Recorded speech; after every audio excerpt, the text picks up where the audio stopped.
Hello, and welcome to Everyway Women, where everyday women are celebrated in every way. This is Open Dialogue, and today's topic is an interesting one. It's all about your zip code. Does the value of a house depreciate when a minority moves into a wealthy suburb? Ladies, this is kind of interesting because I actually live in one of the most famous zip codes in the world. Yes, I live in Beverly Hills 90210, and you know, some days I think it's great, but other days, like today, I think, I feel like I'm different and they're looking at me differently, and I feel that as a Latina, that we kind of maybe sometimes are getting treated differently. Do you guys kind of feel that, or what do you think in terms of homes? I think it's easier to be around wealthy white people than it is to be around poor white people, because I grew up in a suburb, but also too there was not too far from where I grew up there was Fontana, and those were poor white people, and they could be violent. There were skinheads, there was the Aryan Nation there, and I think, and nothing is worse. I much rather have a little old white woman grip her purse when she sees me than a skinhead want to come and slit my throat. I will say though, Fontana, I actually went to Fontana High School, and not all areas of Fontana are poor. There is actually a very wealthy section of Fontana because of people that own the buildings and do what have you out there. And like the truckers and the construction companies, and they all move their families to this gated community to kind of seal them off from everybody else. And it kind of separates the division of this is us and this is them. Does that actually antagonize things? But Atlanta also had their headquarters for California out there too. Hold on, Natasha and Liza, because I'm a little concerned because when you say wealthy white people, you put a color on the financial status. Yeah, why can't they be wealthy black people? Yeah, and I guess that's kind of what I wanted you to expand on, because there are neighborhoods where people of color are wealthy. And so the question was, if you, and we can name some, we have Ladera, you have Hancock Park, where you have an influx of people of color who are wealthy. And so if, and they are minorities. So how do you make a statement when you say I'd rather live around, because you picked a color? Pasadena. Yes. Well, that was the question though.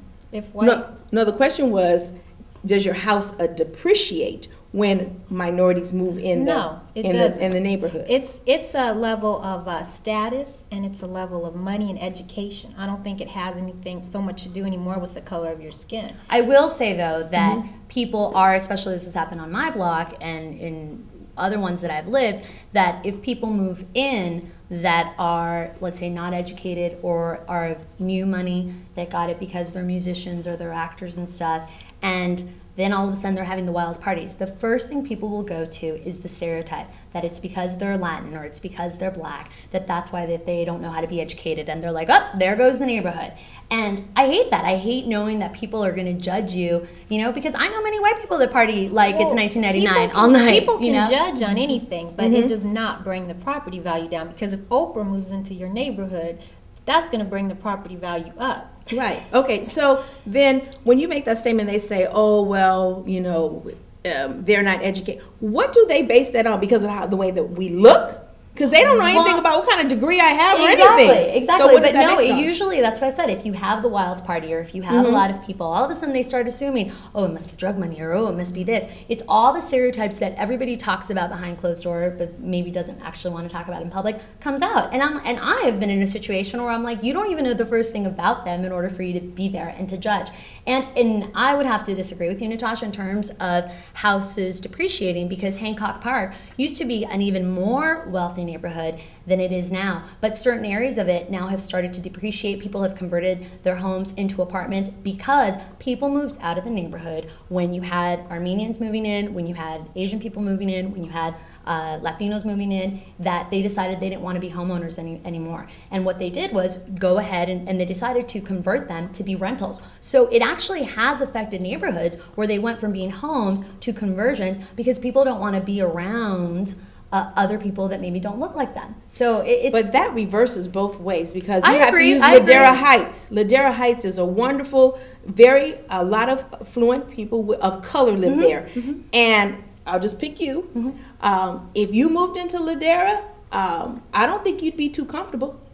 Not saying, I'm just, and not that you would depreciate it, and those are people of color. Right. So I just want to make sure that we don't say, oh, because they are Caucasian or they're white, they're going to, make us feel, because if a person if a white person moved into Ladera, You can help me, Natasha. I don't think you're going to be very comfortable with it. Well, there are, because a lot of people marry outside their race. Right. So I think what it is we all have to understand that, hey, we have to get along with each other, and you have to live your life and be in the safest area and where That's your kids can go to the best school. So all this people talking behind your back should not matter. Well, and I think I agree with you what you said, in that it comes down to status, because I know even in Beverly Hills, one big thing that all the kids start asking each other is, oh, do you live north of Sunset or south of Sunset? That's question number one. Question number two is, do you live north of Wilshire or south of Wilshire?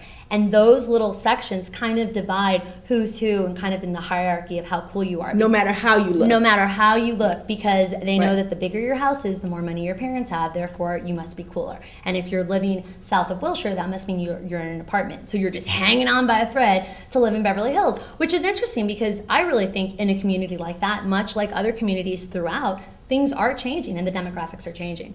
Now, ladies, I know we can talk for days and days. They always have to cut us off. But that is it for today. So thank you guys so much for being here. Open Dialogue is now closed.